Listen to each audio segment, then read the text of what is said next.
বিচার বিভাগ প্রথম পরিচ্ছেদ সুপ্রিম কোর্ট অধস্তন আদালত হইতে হাইকোর্ট বিভাগে মামলা স্থানান্তর ফৌজদারি কার্যবিধির ৫২৬ ধারা।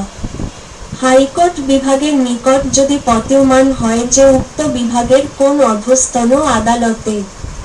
বিচারাধীন কোন মামলায় এই সংবিধানের ব্যাখ্যা সংক্রান্ত আইনের এমন গুরুত্বপূর্ণ প্রশ্ন বা এমনজন গুরুত্ব সম্পূর্ণ বিষয় জড়িত রয়েছে সংশ্লিষ্ট মামলার মীমাংসার জন্য যাহার সম্পর্কে সিদ্ধান্ত গ্রহণ প্রয়োজন,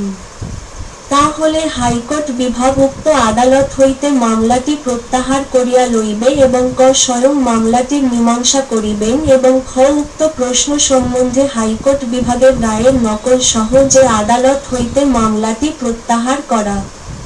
হইয়াছে সেই আদালত উক্ত রায়ের সহিত মামলাটির মীমাংসা করিবেন।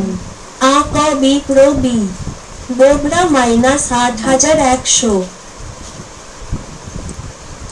বিচার বিভাগ প্রথম পরিচ্ছেদ সুপ্রিম কোর্ট অধস্তন আদালত হইতে হাইকোর্ট বিভাগে মামলা স্থানান্তর ফৌজদারি কার্যবিধির ৫২৬ ধারা। হাইকোর্ট বিভাগের নিকট যদি প্রতীয়মান হয় যে উক্ত বিভাগের কোন অধস্তন আদালতে বিচারাধীন কোন মামলায় এই সংবিধানের ব্যাখ্যা সংক্রান্ত আইনের এমন গুরুত্বপূর্ণ প্রশ্ন বা এমনজন গুরুত্ব সম্পূর্ণ বিষয় জড়িত রয়েছে সংশ্লিষ্ট মামলার মীমাংসার জন্য যাহার সম্পর্কে সিদ্ধান্ত গ্রহণ